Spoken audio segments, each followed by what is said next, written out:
Hi guys, my name is Valeria Suarez and I'm going to talk to you about 15 interesting topics in 15 just minutes. It's about United Nations. First I'll read a question and then I'll answer one by one, okay?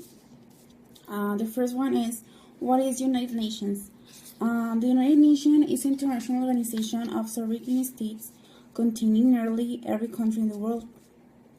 The United Nations provides an opportunity for independent states of the world to discuss global issues which affect them both individually or collectively. The United Nations aims to seek solutions to issues, conflicts, and crises in a peaceful manner. The United Nations Charter is a set of guidelines which explains the rights and responsibilities of member states.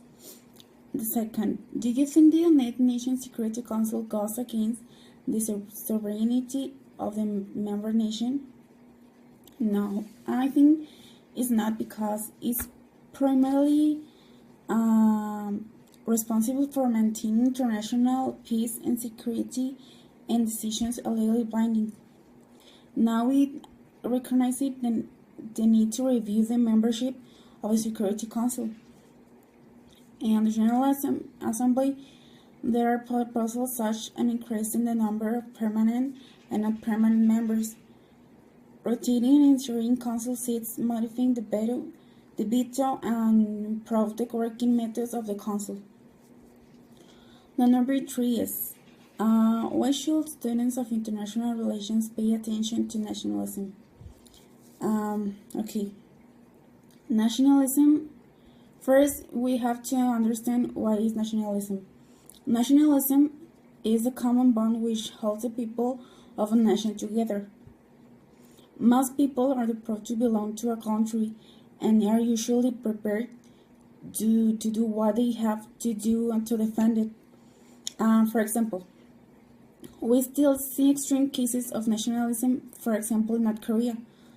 This is usually the result of censorship or conflicting opinions, controlled release of information, and what amount to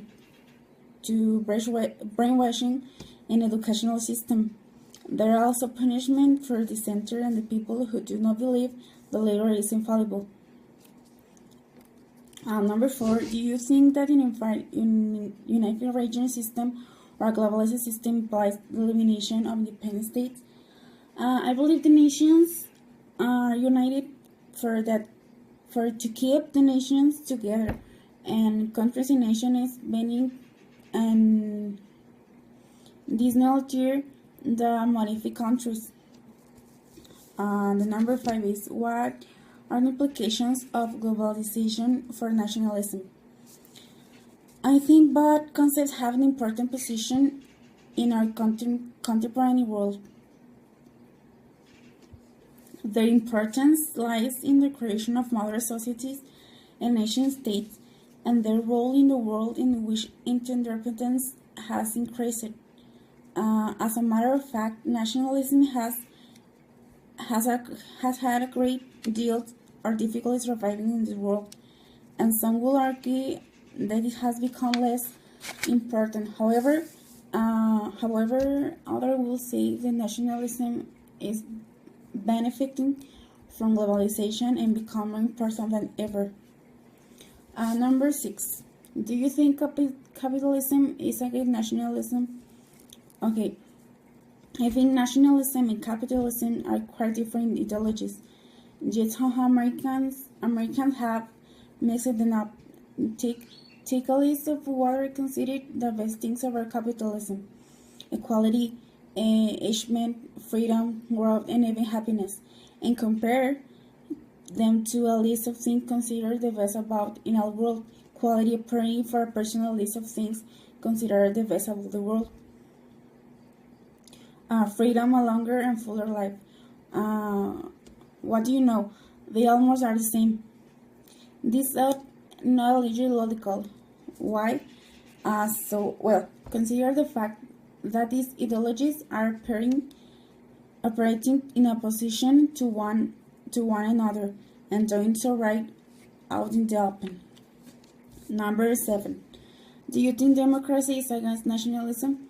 Nationalism is an ideology that tries to bind the people to state in such a way that people or the nation considers the state thereby forming the nation state. An important characteristic of nationalism is that it doesn't allow for self-appointed elite to govern the people, but instead requires the people to rule themselves. The sense of democracy is not specific to finite content, but is produced to come to resolve a truth, whereby in the democracy it itself has no objective other than the creation of the republic domain in order to make the search of truth possible. In conclusion, I have a conclusion is without nationalism, there can be democracy. Okay, number 8, do you think communism or socialism is like nationalism? I think a huge misconception that you beginning from a lot this answer is that somehow socialism is either a transition to communism or communist like. However, communism, as it is generally understood, is a vein of thought within socialism.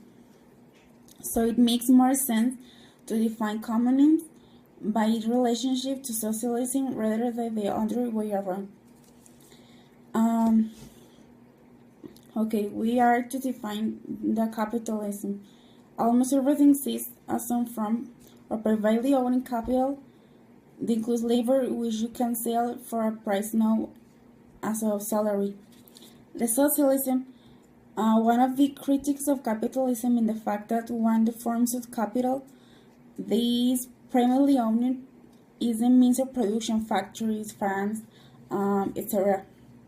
Socialists contend that private ownership of the means of production allows a disproportionate amount of wealth accumulated in the hands of a small class of people. The capitalism or the bourgeoisie. Okay, the communism. We relation communism with Marx.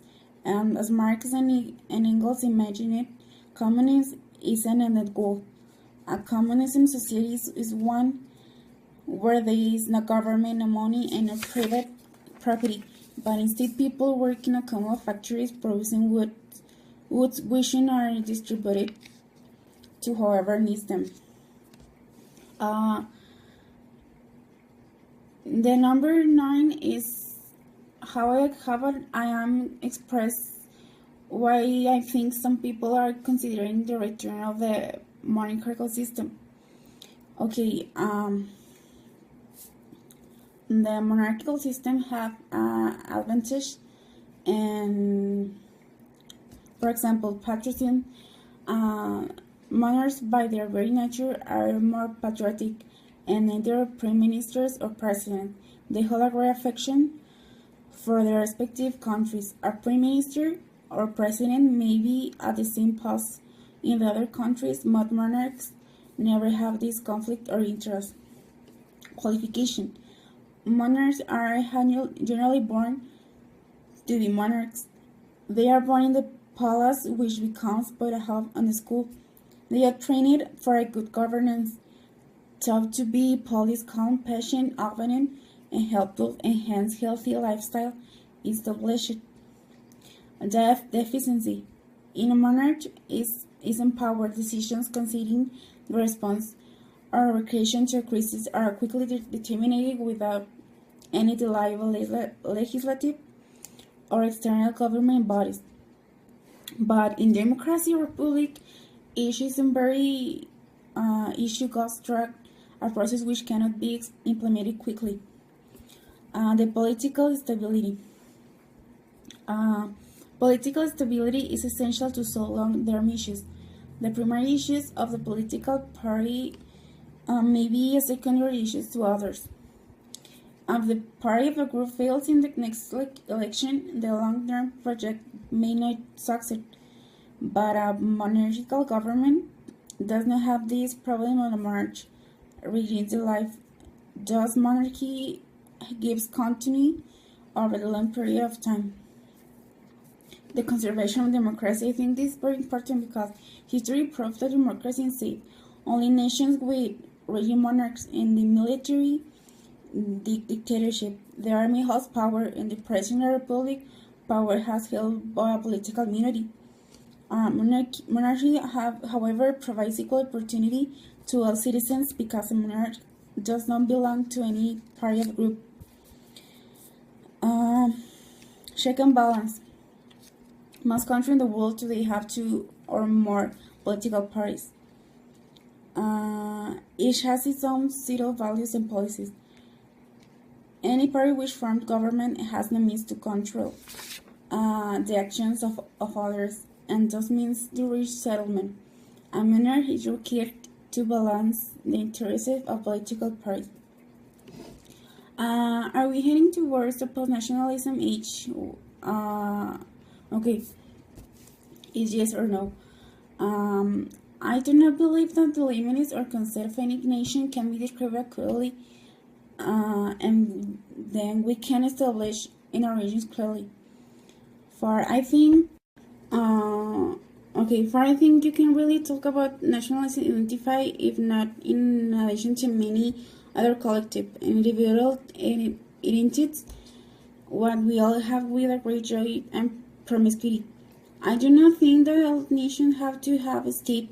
Nothing that are superior to others beyond objective facts is winning or losing over nations' contingents.